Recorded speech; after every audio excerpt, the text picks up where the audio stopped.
Back ground. Justice Rana Mohammad Shamim 31 अगस्त 2015 से 30 अगस्त 2018 तक 3 साल गिलगित बल्तिस्तान की एपलेट कोर्ट के चीफ जज रहे।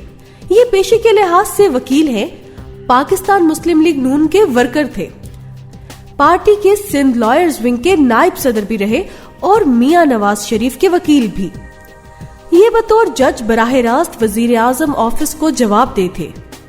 30 अगस्त 2018 को रिटायर हुए और लॉ की प्रैक्टिस शुरू कर दी। मियां नवाज शरीफ से रिटायरमेंट के बाद भी उनका राब्ता था। ये नवंबर के शुरू में न्यूयॉर्क गए। वहां से उन्होंने लंदन में शरीफ फैमिली की एक अहम शख्सियत से राब्ता किया और बताया, मेरे ज़मीर पर एक बोझ है और मैं ये बोझ हल्का करना चाहता हूँ। उनका कहना था, मेरी मरहूमा अहलिया ने इंतकाल से कबल मुझे कहा था, आपको ये सच शरीफ फैमिली और पूरी कौम को बताना चाहिए और मियां नवाज शरीफ से मुलाकात करना चाहता हूँ। इस शख्सियत ने मियां साहब से बात की और वो राना शमीम से मुलाकात के लिए राजी हो गए। राना शमीम 8 नवंबर को लंदन पहुंचे। उनकी हुसैन नवाज से 2 मुलाकातें हुई और उन्होंने हल्फन इकरार किया, मुझे अगर फांसी भी दे दी जाए तो भी मैं अपनी बात से पीछे नहीं हटूंगा। मियां नवाज शरीफ से भी उनकी मुलाकात हुई। राना शमीम को 10 नवंबर को सेंट्रल लंदन में नोटरी पब्लिक चार्ल्स ड्रॉस्टन गौथरी के दफ्तर ले जाया गया और उन्होंने हल्फ उठाकर अपना बयान रिकॉर्ड करा दिया। कंपनी ने इस पर नोटरी पब्लिक की मोहर लगा दी। बयान को अब किसी भी अदालत में शहादत के तौर पर पेश किया जा सकता था। राना शमीम ने अपने बयान में दावा किया, जुलाई 2018 के वस्त में उस वक्त के chief justice of Pakistan justice Saqib Nisar अपने खानदान के 27 अफराद के साथ छुट्टियां मनाने गिलगित आए। मैं उनका मेजबान था। शाम की चाय के वक्त जस्टिस साकिब निसार अपनी बेगम के साथ लॉन में बैठे थे। मैं और मेरी बेगम भी वहाँ मौजूद थे। चीफ जस्टिस उस वक्त बहुत डिस्टर्ब थे और वो बार बार फोन कर रहे थे। रजिस्ट्रार से उनका राब्ता हुआ और उन्होंने कहा, आप फौरी तौर पर जस्टिस आमिर फारूक के घर जाएं और उन्हें मेरा पैगाम पहुंचाएं। मियां नवाज शरीफ और मरियम नवाज को किसी भी कीमत पर इलेक्शन से कबल जमानत नहीं मिलनी चाहिए। राना शमीम ने दावा किया, जस्टिस साकिब निसार का बादशाह जस्टिस आमिर फारूक से भी राब्ता हो गया और चीफ जस्टिस ने उन्हें यह हुक्म बराह रास्त भी दिया और ये उसके बाद मुतमईन भी हो गए। मैंने उनसे इस हुक्म पर इतराज किया तो चीफ जस्टिस ने मुझसे कहा, आप ये समझे आपने ये गुफ्तगू सुनी ही नहीं और दूसरा गिलगित बल्तिस्तान और पंजाब की केमिस्ट्री में बहुत फर्क है। राना शमीम ये बयान हल्फी देकर पाकिस्तान वापस आ गए।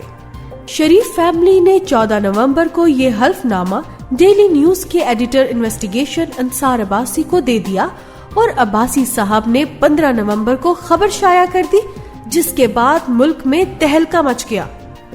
ये हल्फनामा हैरान कुन भी है और अदलिया की साख के लिए खतरनाक भी। ताहम इसमें चंद तिश्ना सवालात भी मौजूद हैं और ये सवालात मुस्तकबिल में बार बार उठाए जाएंगे। मसलन राना शमीम ने ये हल्फनामा पाकिस्तान के बजाय लंदन में क्यों दिया? मियां नवाज शरीफ के कागजात और राना शमीम के हल्फनामे का नोटरी पब्लिक एक क्यों है? जुलाई 2018 में जस्टिस मोहसिन अख्तर कयानी और जस्टिस मियां गुल हसन औरंगजेब का बेंच केस सुन रहा था। जस्टिस आमिर फारूक बेंच का हिस्सा ही नहीं थे। फिर चीफ जस्टिस ने उन्हें यह हुक्म क्यों दिया और राना शमीम ने 3.25 साल बाद जस्टिस साकिब निसार को हदफ क्यों बनाया, वगैरह वगैरह। मैंने इन सवालात के जवाब के लिए पहले जस्टिस साकिब निसार और फिर लंदन में नवाज शरीफ फैमिली के अहम फर्द से राब्ता किया। जस्टिस साकिब निसार का कहना था, राना शमीम हुकूमत से अपनी मुद्दत मुलाजमत में एक्सटेंशन लेना चाहते थे। मैंने उनके चंद अहम फैसले रिवर्स कर दिए, इस वजह से उन्हें एक्सटेंशन न मिल सकी और ये अब इसका बदला ले रहे हैं। उनका ये भी कहना था, राना शमीम सिर्फ मुझे बदनाम नहीं कर रहे बल्कि ये इन जस्टिस आमिर फारूक को भी मुतनाज़ा बना रहे हैं, जिनकी अदालत में 17 नवंबर को मरियम नवाज और कैप्टन सफदर की अपीलों की समाअत है। ये एक तीर से 2 शिकार करने की कोशिश कर रहे हैं। मैंने उनसे पूछा, آپ کے جسٹس عامر فاروق کے ساتھ کتنے پرانے تعلقات ہیں؟ وہ ہنس کر بولے، ہماری بہت پرانی شناسائی ہے، یہ بطور وکیل میرے ساتھ کام بھی کرتے رہے، لیکن اس کا ہرگز یہ مطلب نہیں میں انہیں فون کروں گا اور یہ میرا کوئی غیر قانونی حکم مانیں گے۔ میں نے ان سے پوچھا، کیا آپ رانا شمیم کے خلاف عدالت میں پیش ہوں گے یا ان کے الزامات کا جواب دیں گے؟ ان کا فوری جواب تھا، بالکل نہیں، میں اس گند میں نہیں پڑوں گا۔ میں نے اس کے بعد نواز شریف فیملی کے اہم فرد سے رابطہ کیا اور پوچھا، آپ سے متعلقہ تمام ڈاکیومنٹس ایک ہی نوٹری پبلک سے کیوں تصدیق ہوتے ہیں؟ ان کا جواب تھا، سینٹرل لندن میں صرف ایک ہی نوٹری پبلک ہے، لہٰذا جو بھی شخص عدالتی کاغذات کی تصدیق کرائے گا وہ اسی کے پاس جائے گا۔ نیب نے حسین نواز کے کاغذات بھی اسی نوٹری پبلک سے تصدیق کرائے تھے، لہٰذا صرف نواز شریف فیملی ہی نہیں بلکہ نیب کے کاغذات کی تصدیق بھی اسی نوٹری پبلک سے ہوتی ہے۔ میں نے پوچھا، کیا رانا شمیم کو نون لیگ کے لوگ نوٹری پبلک کے آفس لے کر گئے تھے؟ انہوں نے تصدیق کی اور کہا، نواز شریف کے دوست ان کے ساتھ تھے اور رانا شمیم نے حلف دیا، مجھے اگر پھانسی بھی لگا دی جائے تو بھی میں اپنے بیان سے پیچھے نہیں ہٹوں گا۔ میں نے پوچھا، جسٹس عامر فاروق جولائی 2018 میں بینچ کا حصہ نہیں تھے؟ جسٹس ثاقب نثار پھر انہیں فون کر کے ہدایت کیوں دیں گے؟ ان کا جواب تھا، یونیورسٹی آف لندن نے 1997 میں شریف سٹی ایجوکیشنل کمپلیکس میں قانون کا ایکسٹرنل پروگرام شروع کیا تھا۔ جسٹس عامر فاروق اس وقت وکیل تھے اور یہ شریف سٹی ایجوکیشنل کمپلیکس میں پڑھاتے تھے۔ آج کے مشیر احتساب شہزاد اکبر بھی ان کے شاگرد تھے اور جیو ٹیلی ویژن کے اینکر منیف فاروق بھی۔ یہ اس زمانے میں بھی ثاقب نثار کے ساتھ کام کرتے تھے اور ان سے انتہائی قریبی تعلقات تھے۔ میں نے ان سے پھر پوچھا، یہ تعلقات کے باوجود بینچ کا حصہ ہی نہیں تھے، لہٰذا جسٹس ثاقب نثار انہیں کیوں فون کریں گے؟ اس شخص نے دعویٰ کیا، یہ کیس جو ہی آگے چلے گا یہ لنک بھی ثابت ہو جائے گا۔ میں نے پوچھا، کیا آپ کے پاس ثبوت موجود ہیں؟ ان کا جواب تھا، ٹھوس اور بہت زیادہ۔ میاں نواز شریف اور مریم نواز اپنے کارڈز احتیاط کے ساتھ کھیل رہے ہیں، ان کے پاس ثبوت موجود ہیں اور یہ وقت پر اپنے ثبوت سامنے رکھتے چلے جائیں گے۔ میں نے ان سے آخری سوال پوچھا، رانا شمیم نے اپنا راز 3 سال اور 4 ماہ کیوں چھپائے رکھا؟ یہ 17 نومبر 2021 کے اس دن کا کیوں انتظار کر رہے تھے جب جسٹس عامر فاروق کی عدالت میں مریم نواز اور کیپٹن صفدر کا کیس لگنا تھا؟ ان کا جواب تھا، رانا شمیم نے یہ بات ہمیں ٹیلی فون پر 1.5 سال پہلے بتائی تھی۔ ہم چاہتے تھے کہ یہ ہمارے سامنے بیٹھ کر بات کرے تاکہ ہم ان کی بات کو باڈی لینگویج سے میچ کر سکیں، لیکن کورونا کی وجہ سے یہ لندن نہ آ سکے۔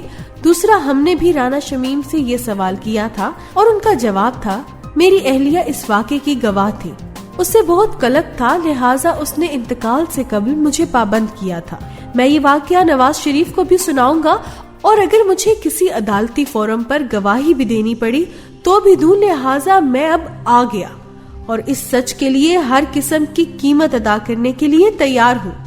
میں نے ان سے پوچھا، رانا شمیم چیف جج بننے سے قبل پاکستان مسلم لیگ نون کے عہدیدار تھے، لہٰذا پھر آج ان کے سچ کو سچ کیوں مان لیا جائے؟ وہ ہنس کر بولے، جسٹس ثاقب نثار اور جسٹس آصف سعید کھوسا بھی میاں نواز شریف کے ساتھ ہی رہے ہیں۔ ثاقب نثار نون لیگ کے وزیر قانون خالد انور کے چیمبر میں کام کرتے تھے۔